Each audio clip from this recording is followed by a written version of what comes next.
What's going on, everyone? CJ back here with a brand new episode of the SFL. That is right, the Smallz Football League.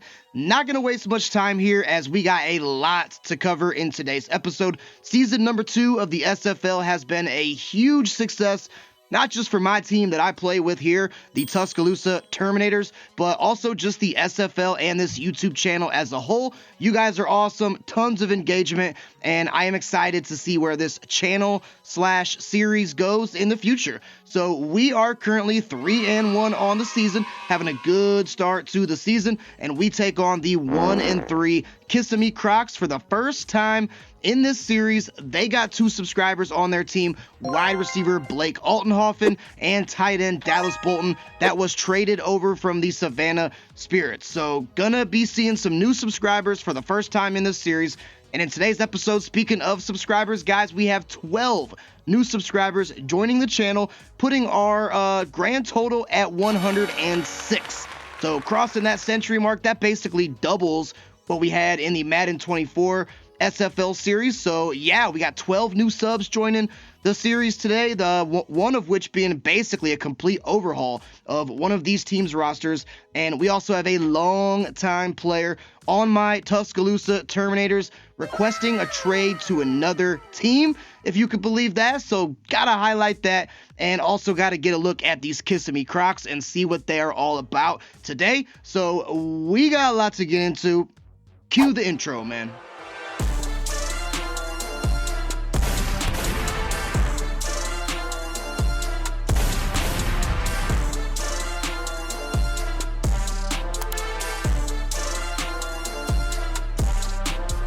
Our defensive tackle, Silas Baden, longtime channel member and longtime player on my team. Going back to Madden 24, he was on my team, the Toronto Thunderbirds, and also has been on my team, the Terminators, so far in this series. But Silas has requested a trade to spread his wings and not only change teams, but also change positions. So going from defensive tackle to quarterback, no easy task, and Silas must have had some hidden skills that he was keeping from us this whole time, because he looks to be a pretty good quarterback here. 90 throw power, 84 deep accuracy, really accurate in the medium range, 92.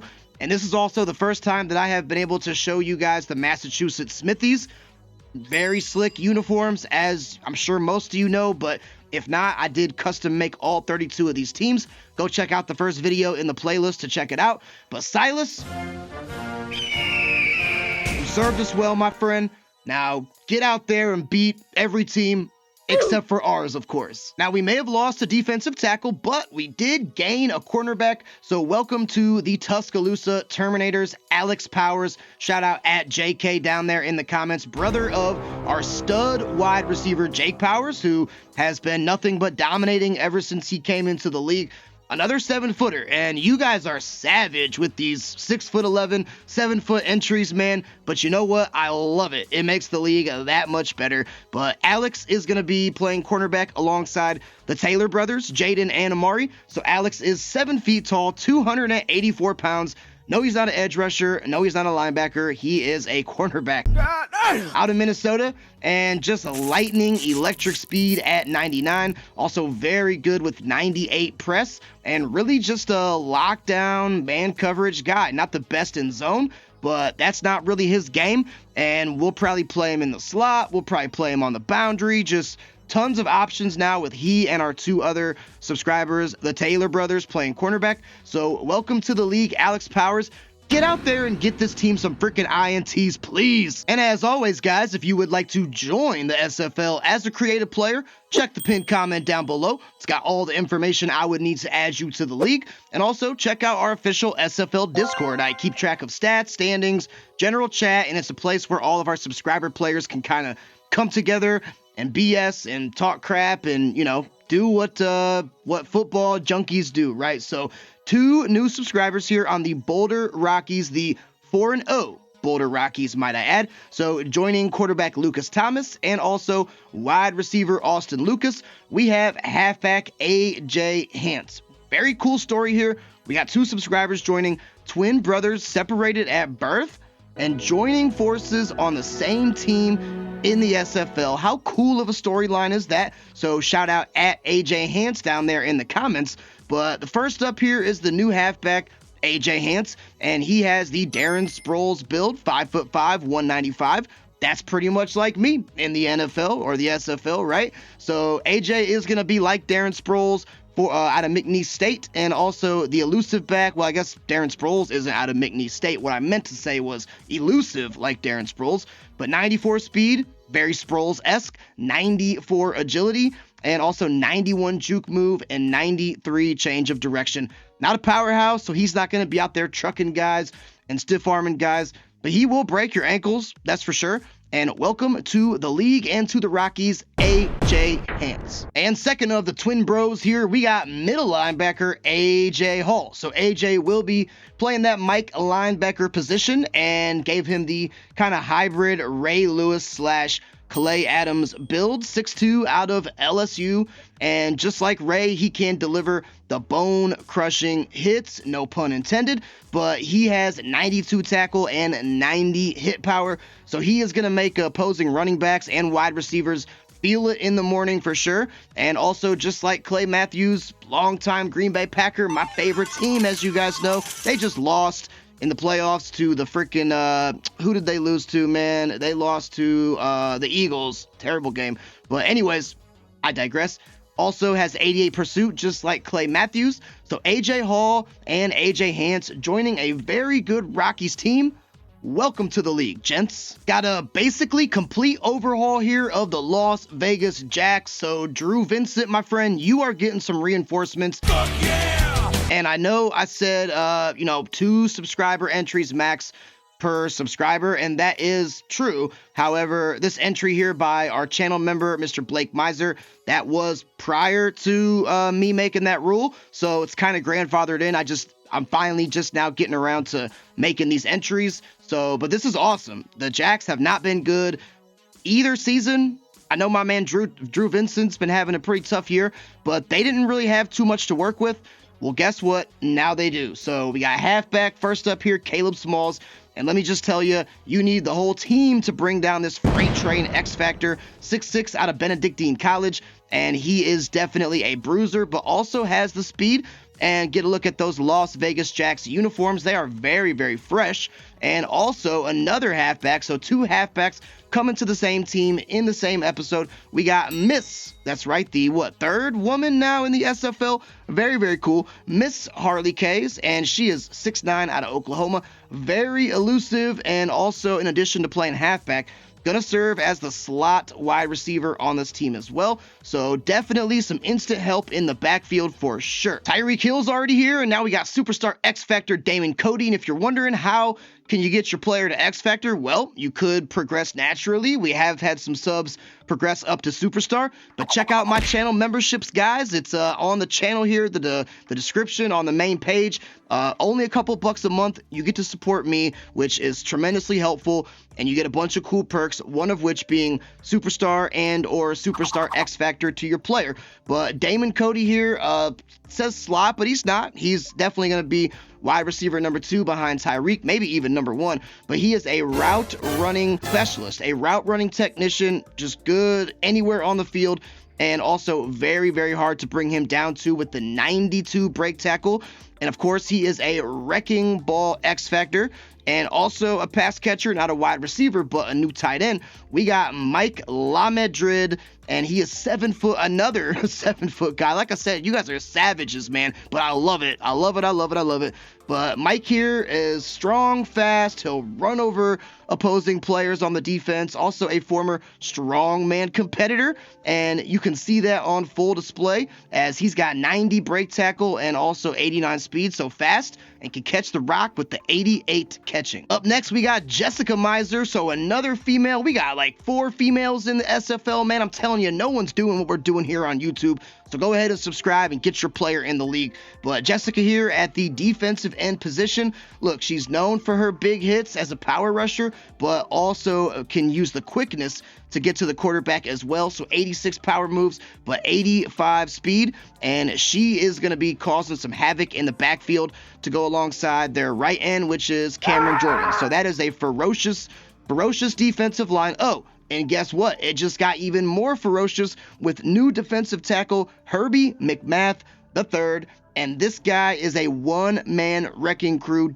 Aaron Donald incarnate, 99 strength, and he looks like he is ready to just knock somebody into next Sunday, man. Very powerful, very strong, and can tackle running backs and quarterbacks with the best of them. New middle linebacker Augustine Miser, taken after his father, Blake Miser, with the superstar X Factor, and just like his father, he is a very good run stopper, but he's just a really good, not an edge rusher, he's a middle linebacker, but he's got great pursuit, and he's got 72 block shedding, and can also serve as a pass rusher as well. He's going to be in the middle of the field, but don't get it twisted. He can also get up there in the trenches, power through guys, and get to the QB. And so he will be the new middle linebacker here on the Jacks. New cornerback as well, we have Hudson Dean Miser, and this dude is an absolute dog. I'm serious. He's the family dog. He's an absolute dog. So I tried to give him a mean looking face, and he does look mean indeed. He's a man-to-man corner. He's got blazing speed at 97 and also very good in man. So the offense got much better on the Jacks, but the defense going to get a lot better as well. And finally, superstar strong safety here, Adrian Mew III, Drew Vincent quarterback subscriber. I know if you're watching this, you're just like, damn, I just got some help on my team. So Adrian is a great strong safety. He's pretty fast, but very smart in coverage. He's got 89 play recognition, really 90. So he knows exactly what's going on there. And guess what? When he locks in on a player, he can also deliver a big pop with that 90 hit power. So welcome to our new subscriber players here on the Las Vegas Jacks. Got to track their performance and see if these reinforcements will help them at all. Taking on the Kissimmee Crocs for the first time today. Not going to look at their whole roster yet. We'll do that in game, but definitely got to watch out for these two subscriber players that we're going to be going up against today. One of which being number 17 here, Blake Altenhofen. Love those Crocs uniforms, man. First time seeing these on camera, on recording, and they are very fresh. So 6'2", 190 out of Kansas. Blake is a playmaker, pretty fast with 93 speed, but look at that route running, man. I know how our defense has been this year. This dude's going to have 17 catches this game to match his number, I would assume. That route running skills are off the chart. 95 medium route, 93 deep route, and 92 short route. And he was like runner-up for the Offensive Rookie of the Year last season. So there you go. And then also Dallas Bolton, the tight end. We have played him already in this series, but that was when he was on the Savannah Spirits. They traded him over to the Kissimmee Crocs, and I remember playing against him on the Spirits. He was a weapon, 6'5", 258 out of North Dakota. He's a vertical threat tight end. He's actually really fast for a tight end, and he can run routes decently, but much better in the short range as most tight ends are really, but he can spectacular catch it, and he can catch in traffic. So little drag routes and mesh concepts and little stick routes. I bet you Dallas Bolton is going to be eating on our defense today. So got to maybe think about having a user on that, right? So anyways, guys, we are heading down to Crocodilus Acutus Stadium. That is right, the scientific name of the crocodile, if you will, and don't know what to expect if my screen ever loads. There we go. Don't know what to expect from this Crocs team. They are 1-3, but that means nothing. And getting a look at their home uniforms, again, all created by me. Go check out the first video on this playlist. I actually like their aways a lot. Not going to have them rock it because they're the home team, but still. And then the alternates, the Swamp Greens. That is pretty fresh, I would say, but we'll keep them in their homes. And if you guys are fired up for this SFL series and you're loving this content, please like the video and subscribe to the channel. And without further ado, let's get on down to Crocodilus Acutus Stadium in Kissimmee and get ready for the game. Ooh, look at that stadium, man. Look at that field. I'm liking it. I'm hoping to be running all up and down it, scoring some points, but I definitely like it. Put a lot of hard work into this one. And you know what? The Crocs are green and yellow, so I'm feeling a little bit triggered right now after my favorite team in green and yellow just lost. They got Mike McDaniel there, so of course they were formerly the Dolphins. And oh yeah, forgot, kind of wish I didn't remember, Patrick Mahomes is also their quarterback. And we will in fact be giving it to Patrick Mahomes first, so I'm scared. Automatically, systematically, not looking forward to this game because Patrick Mahomes is a cheat code in real life and also in Madden, and curious to see how he's doing on this Kissimmee Crocs team. They are 1-3 after all, but he's still playing good. Good touchdown interception ratio. He's probably, I believe, our quarterback, Drew Thompson. Why is this on my screen? No. I tried. Look, something was all messed up with my settings. I got to make sure it's still on all Madden, first of all, because if that got changed, oh, no. We're not having that. Okay. At least we're still on all Madden. All right. Was there an update or something? Like, why were my settings were all screwed up? So hopefully, maybe I can use that as an excuse if I lose, or maybe we can just get a sack right away on Patrick Mahomes, and it is Marcus May. All right, so we know that our defensive line took a bit of a hit, right, with Silas Vaden leaving, but Marcus May says, look, coach, I got your back. Don't even worry about it. Now, we also brought in Jerzon Newton, too, as a little bit of extra added reinforcements there, and Kenneth Walker, who is their running back, is going to get the ball first, but this drive is not starting out well for Kissimmee, as they are already in a 3rd and 14, and this is a prime opportunity. Why is that thing on the menu, man? Okay, I'm getting frustrated now, dude.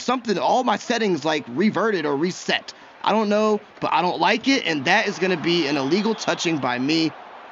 I'm all thrown off because these coaching assists. Oh, nice. Never mind. I take that back. Quinn Miners, illegal man downfield. We will decline that. And what an opening drive for our defense. Not used to seeing that too much in this series, but the Crocs are going to punt it, and we have our subscriber cornerback, Jaden Taylor, back there to receive the kick from Johnny Hecker, and hopefully our offense can put some immediate points on the board so we can give ourselves a nice little bit of cushion. Drew Thompson leading the SFL, I think, in passing yards. I'm not really super happy with the touchdown interception ratio. Look, dude, I have got standby technical difficulties. Okay, I think we should be good now. Coaching tips, that's what it was. Now, all those, look, I've been playing Madden for a long time. I hate to admit it, but I know how to play the game, okay? So I don't need the coach popping up telling me what to do. Our running back, J.J. Huntington, might need the coach to tell him what to do, though. He didn't last week, but he only gained 2 yards on that opening play. But last week, he had himself a game and a half.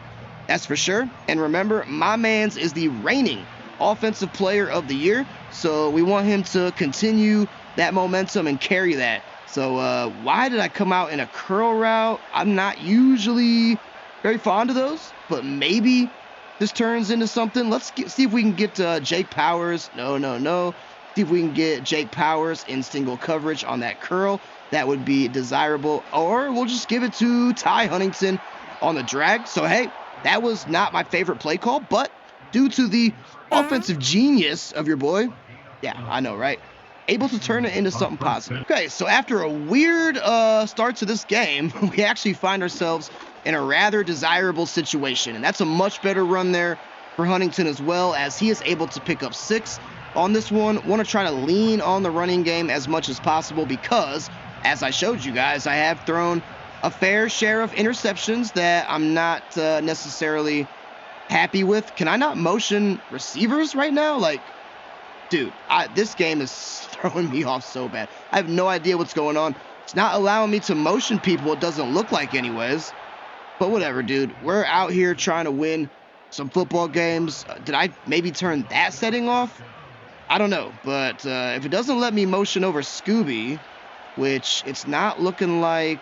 Bruh. Oh, well, okay. It will. The arrow's just gone. I'm so thrown off, man. If we lose, I'm using this as an excuse. But anyways, we got it now. We're reset. My God. And we got it to the 34-yard line. Could have my man Jake Powers in single coverage over there, which he usually wins in those situations. I'm going to have him on a curl route, though.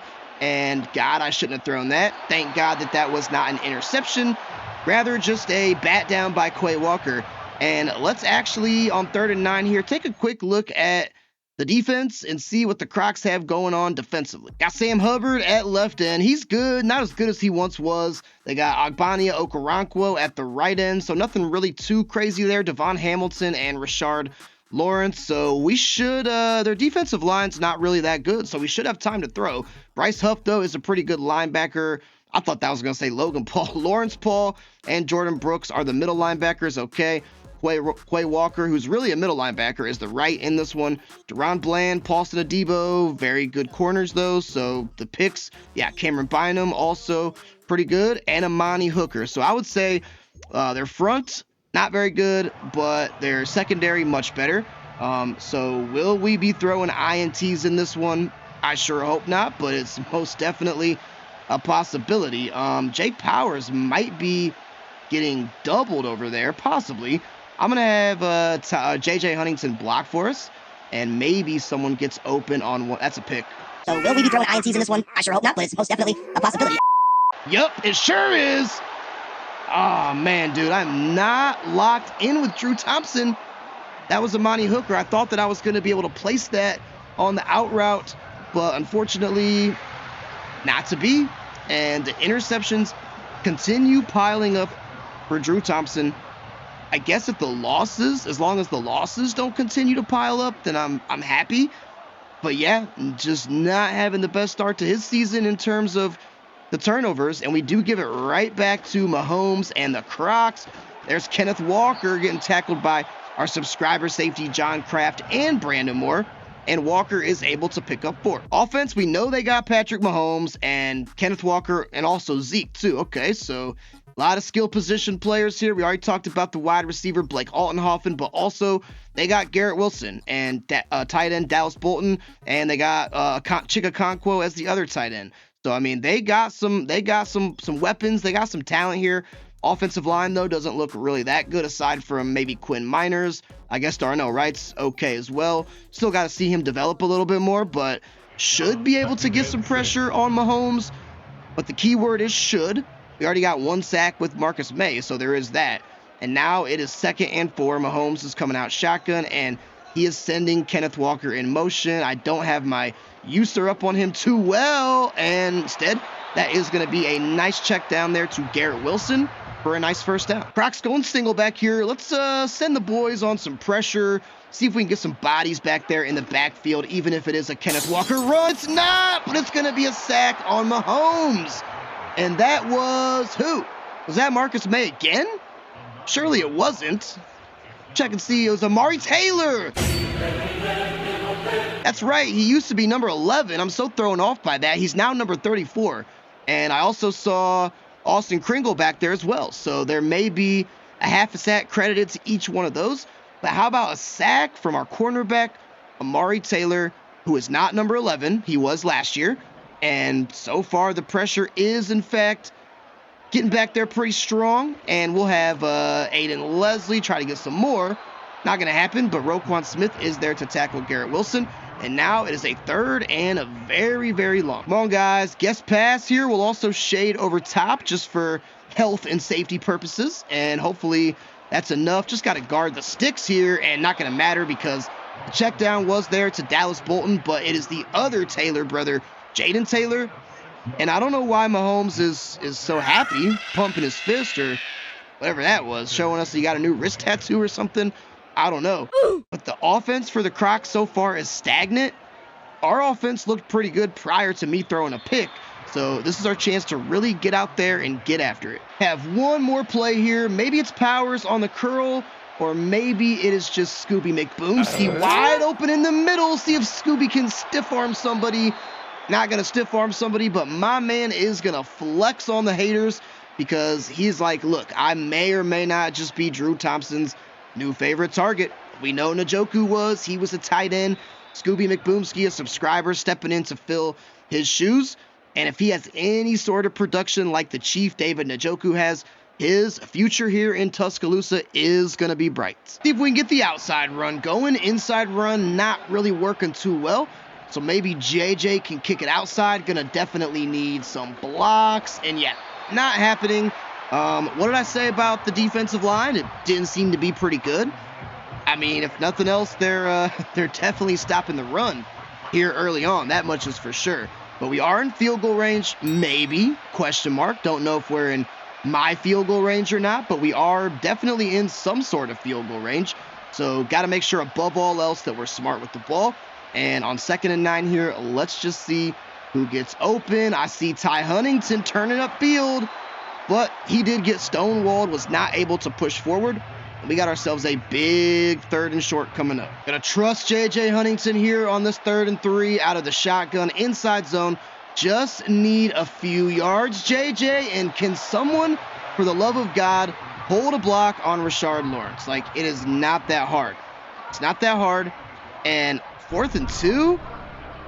We got to be aggressive and go for this, right? I'm not kicking a 48-yard field goal. Because I'm not even good at field goals, first of all. And even if I was good at field goals, I'm not kicking a 48-yard field goal. We are going to just hope and pray that the screen pass works here. I mean, if we don't get it, no, let's not think like that. Got to think positive and think like we're going to get it. Huntington going to get it. Nice. I thought we might have not been able to get that off at first because we did have some pressure coming back there in the backfield. But a nice 4th down conversion by Tuscaloosa. We really needed that. And this might be a time where we take a Ty Huntington shot. Maybe we got Zach Ertz back there as well. But Huntington can usually get open on these routes here. But we did not have enough time to throw as we were almost dropped there by Jordan Brooks. Gonna make it 2nd and 10. All right, come on, Tuscaloosa, man. I got faith in you guys, my Terminator squad. Maybe Scooby McBoomski gets open on this play action. And no, I was just dropping back and dropping back and dropping back.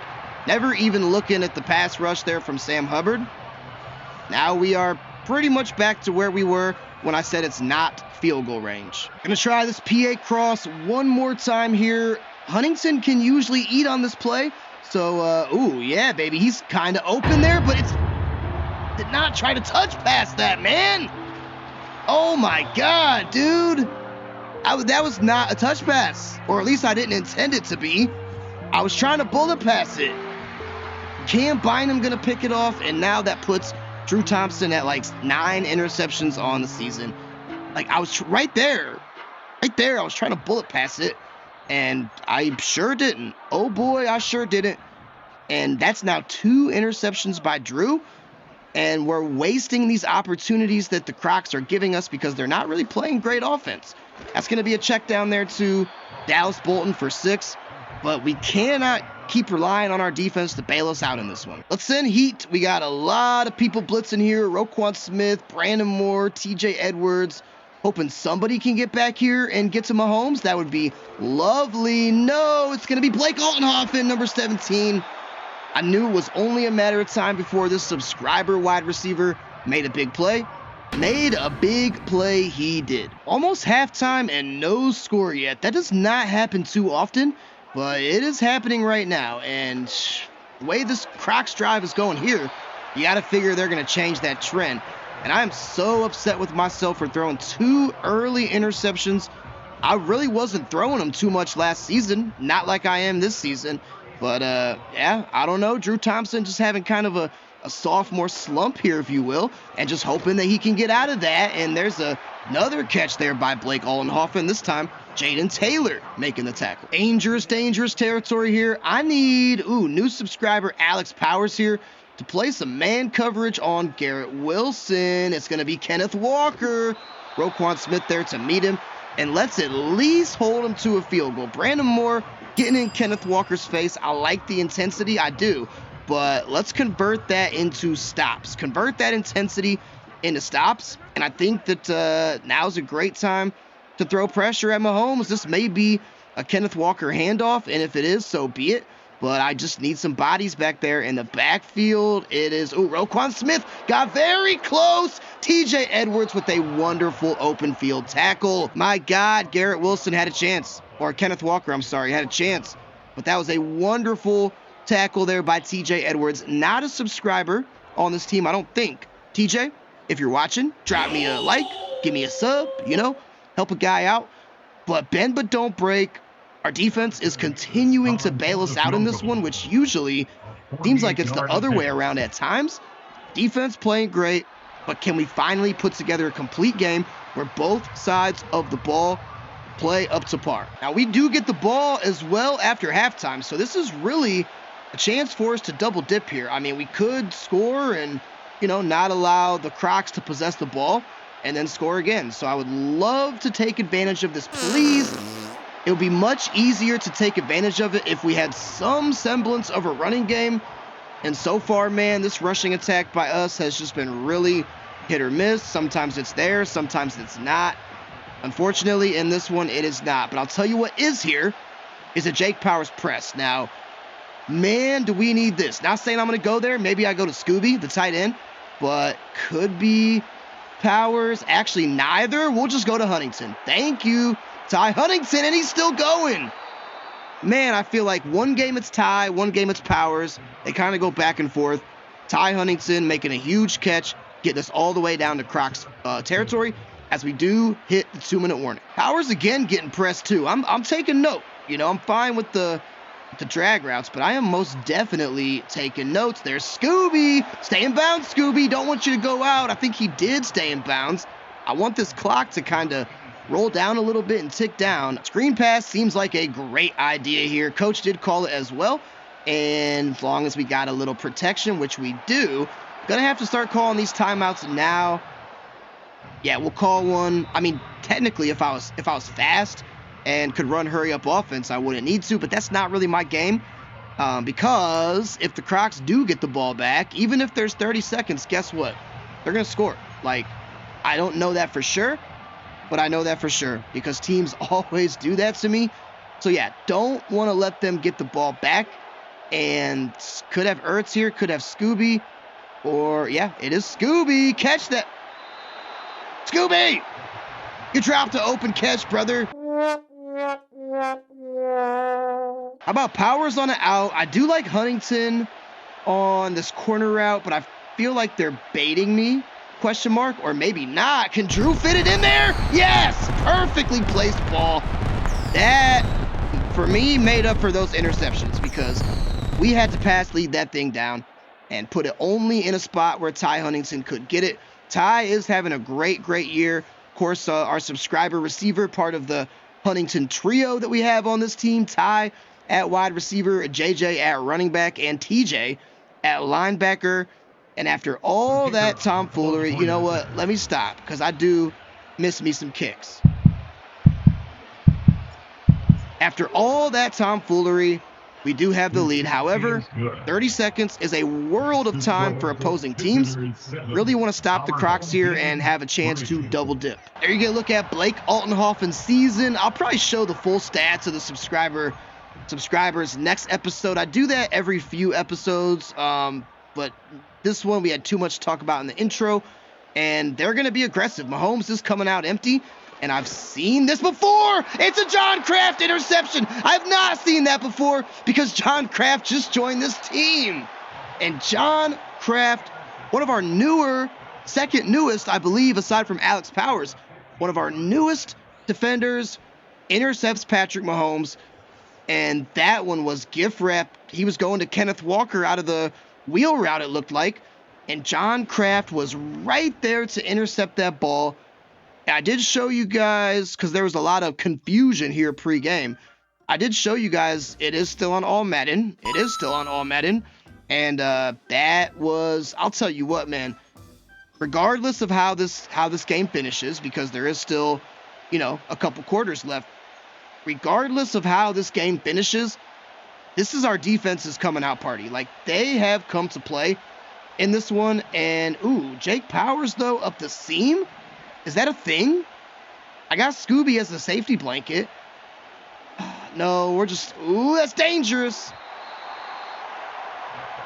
You were about to see a grown man rage over a video game if that ball would have been intercepted. This is really important here because even a field goal is still a win. So we got to really come away with something. There's Jake Powers, and we're going to call timeout with 8 seconds left.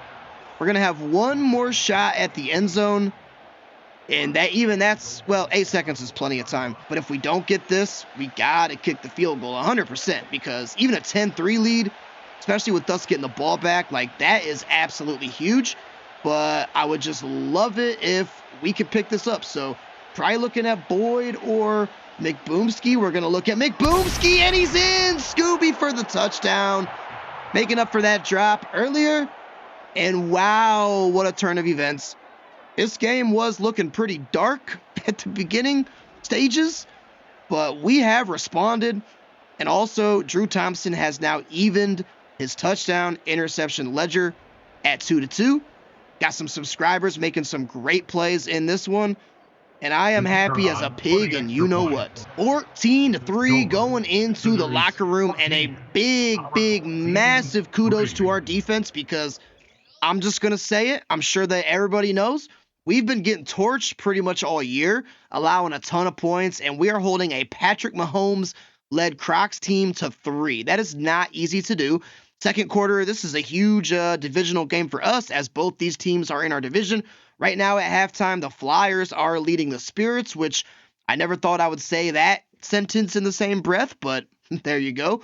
And the St. Pete Manatees are down big to the Memphis Suns, almost at halftime there. So can this man here continue the magic? Up and down half, yes, but scoreboard is in favor of the Terminators, and at the end of the day, that's really all you can ask for. Scooby McBoomski has a touchdown, Ty Huntington has a touchdown, and our defense, John Kraft, subscriber, has an interception. So, like, what more could you really ask for? I'll tell you exactly what I could ask for is a running game, because this is the perfect time to just kind of, coast and let this clock run down and not have to force anything too much. So if Huntington can get some yards, I mean, that's a start.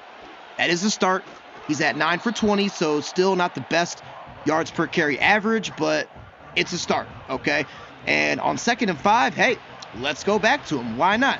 He had a good first run, and we should be able to reward him with the second carry here. We'll go ahead and motion over McBoomski and maybe exploit this left side. I got to snap the ball, but left side usually works out pretty They ask you how you are, you just have to say that you're fine when you're not really fine. well for me, but it's a stuff. Come on, Terminators, man. That was Devon Hamilton, the former Buckeye. We could have Jake Powers on the out, but I'm also kind of looking at our tight ends. It's McBoomski again. I mean, if you're going to leave him wide open, why the heck not?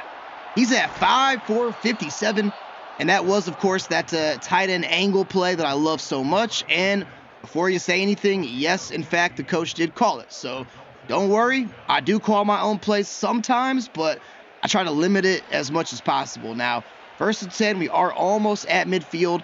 We're going to have Tyler Boyd coming in motion here, and hopefully we can continue this positive trajectory. We are, in fact, going to do that. Boyd fighting forward for 7, and this good opening drive of the second half continues. On 3rd and inches, you guys know you can bet your bottom dollar that I'm going quarterback sneak, and you can also bet your bottom dollar if I don't get this, we're going to try again. But Drew Thompson is going to be able to fall forward as he usually does and pick up a nice first down, bringing the ball to the 43 of the Crocs. We're going to put Jake Powers on a curl and may also have, boy, that's a tight window throw, but Drew Thompson does make it. He is, ever since those 2 picks, which were terrible, god-awful throws, by the way, he is locked in, and he is like a surgeon back there, picking apart the defense. That time it was Paulson Adebo, and we led Tyler Boyd exactly where he needed to go. And Boyd is having a pretty good game here, I would say. So that is awesome to see. And let's go ahead and do a little RPO here. Might have Ty Huntington. We'll go ahead and motion over the line just in case, but I am locked in on Huntington, which it is going to pan out. Ty with space to run and juking a defender, stepping out of bounds. That will put Drew Thompson, though, over the 200-yard mark and 2 touchdowns. So way to bounce back from those early turnovers. JJ's hungry. My question is, can this man eat? Can we please let this man eat? He's gonna eat, but not finish his plate. What?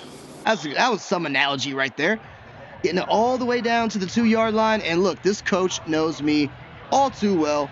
Wide stick, however, the defense has been playing this pretty good. I think Jake Powers has this, maybe even Zach Ertz as well.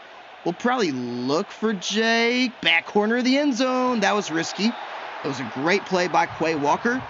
That'll make it 3rd and 2. I mean, there is just a freaking Stanley Yelnats size hole there. But they have been getting clogged up. So Huntington, he almost got it. Oh, man, dude. 4th and inches. You can't quarterback sneak this on the 1-yard line, right? I mean, the inch-yard line at that. Oh, man, we'll see what the coach says. Coaches even say going for it, too. I don't really like single back, however. Gotta go something like inside zone, right? Yeah, there we go, out of the trips Y slot. Now, if we can't pick up inches, we don't deserve this touchdown. I believe that Jake can do it. I really do, but I'm not sold. Okay, or I said Jake. JJ! There we go. Man, oh man. That was a stressful couple of plays, but the end result is we do extend our lead to 20-3. We do successfully pull off the double dip. It's almost even like a triple dip, right? We've scored 3 unanswered touchdowns ever since the Crocs had that field goal. And pending the Corey Booter subscriber kicker extra point, which I may have just missed. No, I did not. We are playing great, and I'm just hoping to see the same defensive intensity that we have for 2.5 quarters. Mahomes looking to shake off the rust in this one, and we, of course, are hoping that he does not. Let's go in man coverage, and got to watch Kenneth Walker back there. But, oh, we had a chance for the tackle for loss, but Walker is going to rip off a big one. Jerzon Newton somehow got all the way downfield, but, like, we had a chance with multiple Terminators to get him in there in the backfield, and unfortunately just took poor angles and missed tackles, and it's not going to get the job done. And boy, did the Crocs need that in the worst way. Mahomes now coming out single back, so maybe we can generate a little bit of more pressure. And man, oh man, they had a wide open Troy Franklin, but luckily Mahomes overthrew it. I watched number 17 there, Blake Altenhofen on the right side. We got a cloud flat over there on that part of the field, and what did I say? It's Blake Altenhofen. It's almost like I knew, but still not good enough for the first down, as Mahomes and the boys are going to need one more. And I do think this is a time that we send heavy pressure there in the backfield.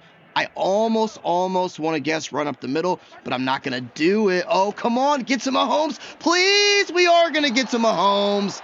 And it is none other than Jax Vaden, the linebacker. His brother was just traded away to Massachusetts to go be their quarterback of the future. Jax is like, I'm staying in Tuscaloosa, and that might have even knocked them out of field goal range. It most certainly did. So a big hats off to the defense. I've never seen him play this good before, and it's against Patrick freaking Holmes of all people. And I am just McDonald's loving this game. Defense, if we win this ball game here, y'all get the game ball. 21-3. Who would have thunk it? Definitely not me, but I'm living wild and free. The Crocs out here smoking trees because they can't even see the field that is to be. Man, don't get me started. Nice ride. Mixtape on the way. Not really, but hey, all I know is this is the best darn football that we have really, if I'm being honest, maybe played all series. Like, we've definitely scored more points than 21, yes. But in terms of just complete football, both sides of the ball, I've never seen it, really, to this degree. And we're going to go outside with Huntington saving his best runs for the end of the game. You know what? I'm fine with it. Drain that clock down, and let's get out of Kissimmee with a big W. More JJ runs will probably be the theme until it just can't be anymore. And I mean, at this rate, yeah, he's over the half-century mark now. He had like 12 yards in the first half. So, hey, if we just go to JJ this whole drive and it works out successfully, maybe he'll end up getting over the century mark. Who knows? I think we do go to the aerial attack here after a 4-yard run by not even Huntington, but Ramondre Stevenson of all people. And don't want to get too complacent. And then next thing you know, the Crocs are getting back into the ball game. So we'll let Big Jake Powers get it. That's exactly what I wanted to happen. Quay Walker on the stop.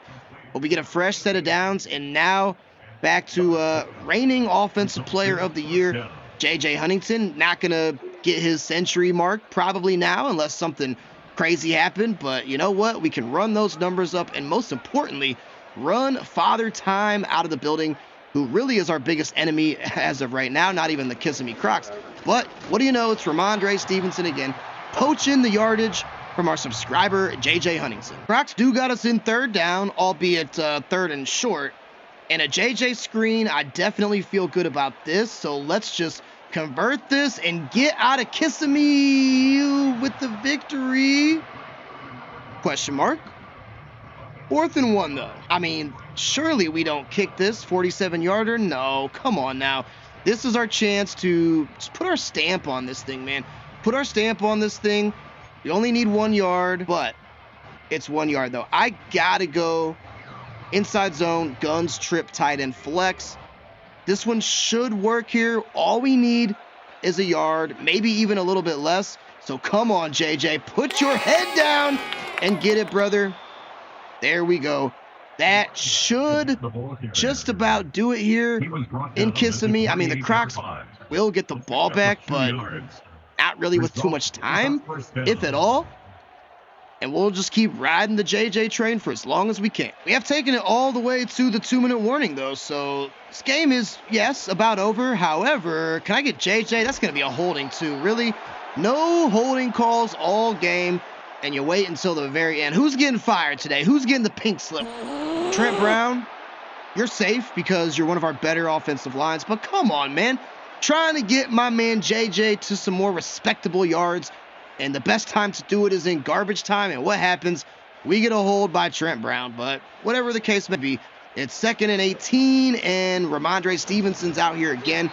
But this Terminator squad, I think the sky's the limit for them this season, because last year we started out terrible, right? That's well documented. I know that we started out terrible, but we did make a pretty good run there towards the end, and we were actually within like a game of making the playoffs. So now that we're starting out really, really well, I mean, hey, you know, like I said, the sky is most certainly the limit. Scooby gonna drop it. Suppose we will bring out Corey Booter. Let my man get some stats in the book here. Everybody else is getting some stats. Why not let subscriber kicker Corey Booter get on the board as well? So this one should be up and through. It's perfect from Booter. Now, the game is over, yes, but I don't want the Crocs to put up any more points, because this 3 points is really helping our defensive yards per game, which is probably pretty terrible right now. So come on, need a sub to get in here and make one final game-sealing play. Come on, baby! John Kraft again! 2nd INT of the game on the perfect timing user pick. Is John Kraft, our free safety, going to be a weapon for us? He's just joined a few episodes ago, and my man got 2 clutch interceptions on the current GOAT himself, Patrick Mahomes. And that one was timed up very, very well. And with 34 seconds, no timeouts, no hope for the Crocs, we can safely go into kneel formation. And I am just bewildered. I'm astounded. Flabbergasted, some might even say, because I've never seen a defensive showing like this. And let me tell you what, we know that this Tuscaloosa offense is powerful. Let us get a defense. I'm talking a little smack right now. Let us get a defense. Nobody wants that, because we're putting up points and yards every single game. Normally, other teams are doing the same, but let us get a freaking defense. Better go ahead and clear the path to the Super Bowl right now. Checking on the stats here, my man Patrick Mahomes had 99 yards and 2 interceptions. Well, I guess we found out why the Crocs are 1-3, and that's just crazy. Drew Thompson started out terrible, but bounced back in some kind of way with 224 yards and 2 touchdowns. So he did go ahead and even up that touchdown interception ledger, which is awesome for him. JJ ended up with 69 very nice yards, but a low average 3 yards per carry. Did have a touchdown, though, so that is nice to see. Scooby McBoomski and Ty Huntington played great. Each had a touchdown. Scooby had 63 yards, and Ty had 75. And JJ also caught 4 passes for 27. Blake Altenhofen thought he was going to get going there for a moment. He had a string of catches, but when your quarterback only has 99 yards, even if all those are to you, you're not going to break 100. Like, what can you really do? So Blake had 3 for 36, and Jake Powers 3 for 23, and then Dallas Bolton only 3 for 20. Scoot Sanders, our center, did not allow a sack. He hasn't allowed a sack at all, period, since joining the SFL. So nice job there for Scoot. But defensively, wow, game ball goes to John Kraft, yes, but it does go to the defense as a whole. So Jaden, cornerback, had 5 tackles and 1 pass deflection. Jax Vaden had a TFL and a sack to go along with the tackle. And Jerzon Newton, who we brought in, did nothing. Awesome. Alex Powers only had 1 tackle himself, but John Kraft, a tackle and 2 big-time interceptions. Even Scooby McBoomski had a tackle in there, so that was because of the pick, but still. And so did Jake Powers. Amari Taylor, though, 3 tackles, a TFL, and a half a sack. That is awesome. Brandon Moore had a tackle, and then Austin Kringle, 2 TFLs and a half a sack as well. Hats off to the freaking defense, man. You guys balled your you-know-what off in this game. Now let's go check out the rest of the subscriber stats here in Week 5. St. Petersburg Manatees drop a tough one to the subscriber-less Memphis Suns. So any subs want to join the Memphis Suns, that team is wide the frick open.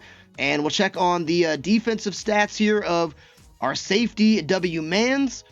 Didn't really have a good game. I mean, just 1 tackle, and definitely could have used some big-time game-changing plays. I'm sure that would have helped him. But a tough loss. The Manatees fall to 1-4 on the season to the Memphis Suns. Montana Mountain Lions drop to the Rochester Rebels. Again, the subscriber-less Rochester Rebels, but McDonald's 10-piece, he was throwing some balls out there. 360 total yards, 2 touchdowns, did have 1 interception, but I mean, he was leaving it all out there for sure. Also, ran 6 times for 20 yards, and I am not seeing, oh yeah, that's right, Crab Kingsley, no longer on this team, trying to keep track of all the trades and whatnot that go on around the SFL. Yeah, so Crab Kingsley used to be on this team, no longer, but nice game for Christian Bengals. 7 for 107, no touchdowns though.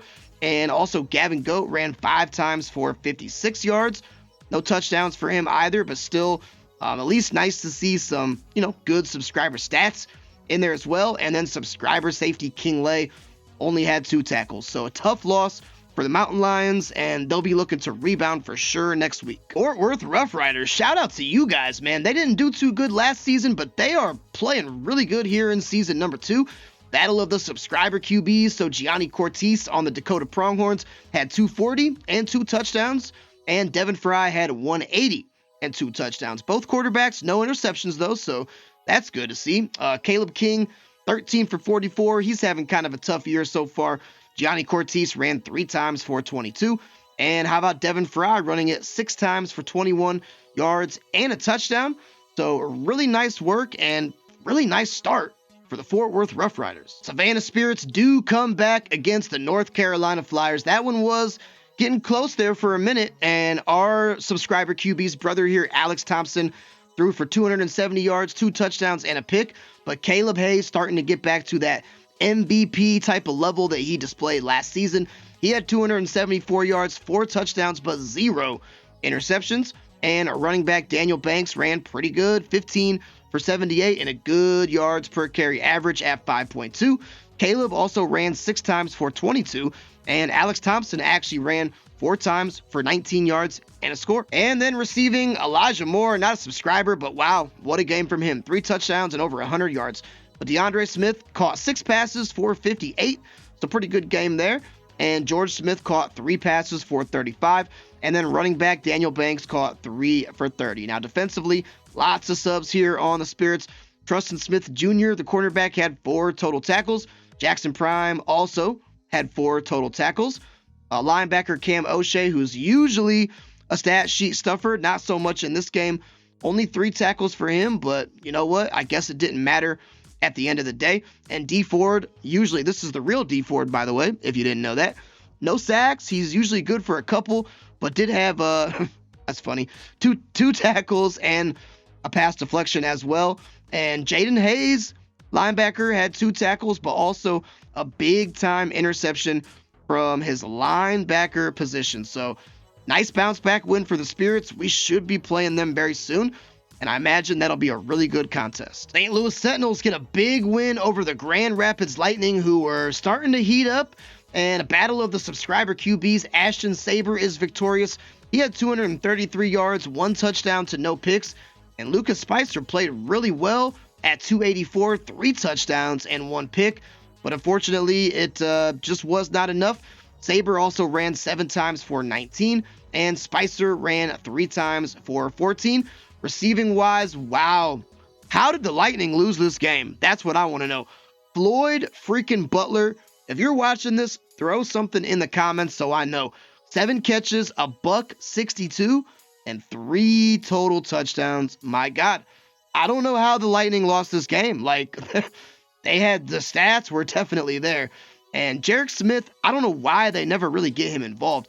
Maybe I'll go check out their depth chart and change something around to get my man some more catches. But nonetheless, nice win by the St. Louis freaking Sentinels. Edmonton Coyotes, man, they were in the playoffs last season, doing good too. They won a playoff game. Tough start to this season. And the Toronto Thunderbirds were also not playing good either, and they handled them 32-19. So another battle of the subscriber QBs here. Jordan Baker did get the best of Caden Haskins Jr. So Baker had 310 and also 3 touchdowns to no picks. Haskins Jr. had 224, 2 touchdowns and 1 interception. Also, Haskins ran 7 times for 40 yards, though. That's pretty good. Running back Jackson Hyde, superstar player too. Tough start to the SFL. 8 runs for only 28 and no touchdowns in there either. My God, is this the subscriber receiver week or what? Barnaby Hunt on the T-Birds, 11 catches for 116 yards and 2 touchdowns. Barnaby, now it's your turn. Throw something down there in the comments so I can know that you're here and watching this, because you, sir, balled out. Timmy Winfield, a tough day at the office though. 3 catches for 33 yards, and Jackson Hyde, 4 catches for 18. And then defensively, we got one here on the Coyotes. That would be Cody Bricks. He had a sack, though. That's good. 1 tackle and a sack, so nice to see that as well. But yeah, Coyotes, tough loss. Toronto T-Birds, a much-needed win for them. We just added 2 new subscribers to the Boulder Rockies, and they sure, in fact, took care of business, as they are now 5-0 on the season, led by Lucas Thomas, who had a great performance. 316 yards, 4 touchdowns, and a pick. Mason Buchanan, though, did play good, and this actually means that we, Tuscaloosa, is now first place in our division. So good looking out, Rockies. Appreciate you. But Mason, 308, 3 touchdowns, and 1 INT. And rushing stats, new subscriber AJ Hans with that Darren Sproles build. He ran okay. 15 attempts for 57 yards, less than 4 yards per carry, so not great, but his team did get the W. Brown Briner ran 14 times for 27 yards, averaging less than 2 yards per carry. That is rough. Lucas Thomas ran 4 times for 20, and Buchanan ran 2 times for 10. And look at the receivers here. Austin Lucas, 5 for 49, so nothing crazy, but a serviceable game anyways. And Brown Briner, who always does good as a receiver, 5 catches for 39. And Ray only 2 for 18. So the receiving game was kind of lacking for the Eels here. And, I imagine that's ultimately what kind of led to the defeat. AJ Hall, though, his first game in the SFL was successful. 6 tackles and a half a sack. So you can't ask for too much more than that other than more sacks, right?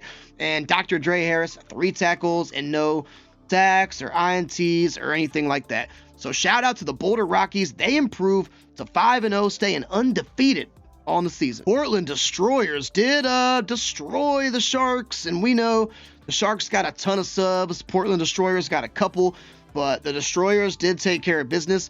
Quarterback Rico Johnson played good, though, 283, 3 touchdowns, and 1 pick. But Dominic Young just played otherworldly with 363 yards, 3 touchdowns, and a pick as well. Liz Marlowe ran 15 times for 64. Dominic Young also scrambled 6 times for 31. And Rico Johnson, though, did have a rushing touchdown and also 5 for 19. But unfortunately, it was not enough, though, for the Sharks. Okay, now it's Alexander Kleblech's turn and Gerald Cole's turn. So, God, man, these receivers are just killing it this week. Kleblech, ever since that playoff game last season, he has been unchained here. 12 receptions for 143 and 2 touchdowns. But Gerald Cole, a really good game too. 4 catches for 130. It must have been all deep bombs and also a touchdown as well. And Traquan O'Neal, 3 for 73 and also a score. Lonnie Marlowe, 3 for 38. So decent, serviceable game there, I would say. And defensively, we got several here. So Dean Miser, 8 total tackles and a half a sack, as well as a pass deflection. And also Billy Bob Joe, the safety, had 5 total tackles and a pass deflection as well.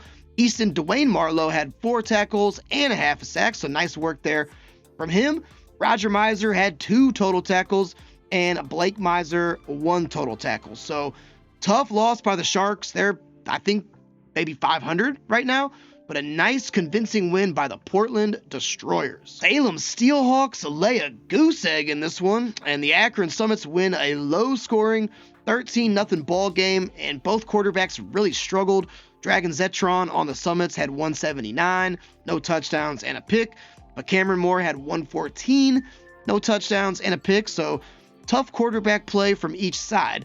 Ian Taylor-Arcio had 16 attempts for 87 yards, but no touchdowns, and Cameron Moore ran 6 times for 23, while Dragon Zetron ran 4 times for 21. Receiving wise, Joe Uno only caught 1 catch for 9 yards, and Ian Taylor-Arcio 2 for 2. So not really a whole lot going on there. Defensively, Daniel THG, the corner, had 4 tackles and 1 pass deflection. So not really a stat sheet stuffer today. It's Oreo had 2 total tackles, and that's it. And Not Oreo had 1 tackle and also 1 TFL. So a really tough loss by the previously undefeated Salem Steelhawks. They now have 1 loss on the season and a nice win by the Akron Summits. Man, we just added all those subscribers to the Las Vegas Jacks, and they do, in fact, take an L to the Portland Lobsters, who have no subscribers on their team. And Drew Vincent just is kind of having a tough go at it, man. He did have 2 touchdowns, though, but only 115 yards, 2 touchdowns, and an INT. Rushing the ball, Caleb Small, 8 for 29, and Harley K's 4 for 11. Drew Vincent did run 2 times for 9 yards, so just not a whole lot of yards to go around. Good game, though, from Damon Cody. He had 3 catches for 52 yards and a touchdown, so there is that. And tight end Mike LaMadrid, 2 for 31. Also, Harley K's had 2 catches for 4 yards as well. Defensively, Augustine Miser, 10 total tackles. So he was all over the place, and a TFL, and a pass deflection, and a forced fumble. So takeaway, there is that. He's a stat sheet stuffer. Adrian Mew III had 6 total tackles and a pass deflection. Jessica Miser had 5 tackles and 2 TFLs. So that was really good to see. Hudson Dean Miser had 3 total tackles. And no, I'm missing someone. Herbie McMath had 1 tackle, and that is it. So tried to bolster up the Jacks roster. They do take the loss here to the Lobsters, hoping that they bounce back in the next week. Topeka Silverbacks lose a close one to the San Jose Industrials, 28-25. And quarterback Kyrie Brooks played okay, 214, 2 touchdowns, but just like Drew Thompson, our quarterback, did have the 2 INTs in there as well, so that's always going to be tough to overcome. He also ran it 3 times for 12 yards. And receiving, we have Yeezy Fuentes caught 5 catches for 52 and a big-time touchdown in there as well. And defensively for the Industrials, Josh Pickney had 3 tackles, a TFL, and a pass deflection, so that is awesome. And Dominic Marinai, only 1 tackle, but you know what? They got the victory, and that's all that matters. So a tough loss by the Silverbacks and a nice close win by the Industrials. Jersey Shore D's kind of fallen a little bit. They're still good, but Roswell Revolution, who we play next episode, so buckle up your britches for that one. That makes no sense, but you know what? I don't care. We're going to see this guy, Noah Acro, next episode, and he played really good. 265, 2 touchdowns, and 0 interceptions, so just a perfect game from him. and also ran 4 times for 16 yards as well. And receiving wise, we had BT Taylor, the wide receiver, 6 catches for 76. Tommy Pickle, identical, 6 for 76, but Tommy did have 1 touchdown in there as well. And Jesse Moore, usually consistent, tough day at the office, he had 4 for 32. And defensively, we got a good handful on both teams here. So cornerback Jameer Juice, 5 tackles and 1 TFL. Also a forced fumble. Always love to see. Those are the plays that, pretty much change games right there, is the forced fumbles. Aiden Grau of the D's had 3 total tackles. And Eli Acro, who just came over last episode, I believe. Yeah, last episode. 3 tackles and 1 TFL. So a really nice work there. And Gio Cruz also had a decent game, 1 tackle and 1 TFL. Yeah, we play the Revolution next episode. They look to be pretty good, and they got a pretty clutch win over the Jersey Shore D's. Providence Red Raiders and the Massachusetts Smithies, battle of the subscriber QBs, one of which we just traded today. That would be Silas Vaden. It wasn't always pretty, really, for either, but Silas and the boys did get the win. Smithies are playing good this season as well. He had 197, 1 touchdown, and 2 picks. Chase Kaiser, though, a rough showing. 182 yards, 0 touchdowns, and 3 interceptions. Always going to be tough to overcome that. Chase did run 4 times for 18, and Silas did run 3 times for 17. So Silas, nice job on your first victory, and the Smithies get a 2-point victory over the Red Raiders. Milwaukee Motors building upon their rebuild from that 1-16 performance last season. They get a win over a tough Albany Argonauts team. Battle of, again, the subscriber QBs. Craig Ray does emerge victorious. He had 287 yards, 2 touchdowns, and 0 interceptions. Cooper Fox, though, had 290, 2 touchdowns, and 1 pick, but that pick did not end up affecting him too much, I guess. Bobby Donuts of the Argonauts did run really good in this one. Pretty good, I'll say. 21 attempts, 72 yards, and 1 touchdown. Crab Kingsley, I thought he was on the Mountain Lions. Then I remembered, wow, 13 attempts, 56 yards, and 3 touchdowns from his running back position. Player of the game right there, I would say. Cooper Fox ran 5 times for 21, and Craig Ray ran 3 times for 19. Receiving, we got a couple here. Sam Fox, okay. Now he's starting to emerge here. 7 catches, 63 yards, and 2 touchdowns. Really nice performance. Jeff Burke on the Argonauts had 3 for 57 and also 1 touchdown as well. Dunkin' Donuts had 4 for 49, and actually Bobby Donuts, as a running back, had 4 catches for 40. David Njoku, our former tight end, 4 for 34. There you go. And blocking, not going to forget, this time I always forget the blocking game. Bobby Boulder had a 0 sacks allowed in this one. So a very nice, convincing win by the Milwaukee Motors, turning their season around from last year. JK, we also got Ace Hondo. I'm forgetting I got my Discord pulled up here because I'm trying. It's over 100 people, guys. I'm doing my best, but call me out if I forget you. But Ace Hondo, cannot forget this man. Just joined a couple episodes ago. 3 total tackles, and I'm sure those 3 tackles, each one of them, helped the Motors get the W. Wow, so exciting week, guys, man. Just so much to unpack. I'm loving this SFL season. The subscriber battles continue. We got the Roswell Revolution next week, the Salem Steelhawks the week prior. So 2 more teams that we have not played so far in this season. Always like to see that. And then going back to the OKC Eels, who did beat us, our only loss of the season in week 8. So that is going to do it for me tonight, guys. As always, I appreciate you stopping by. I will catch you on the next one. Until then, peace.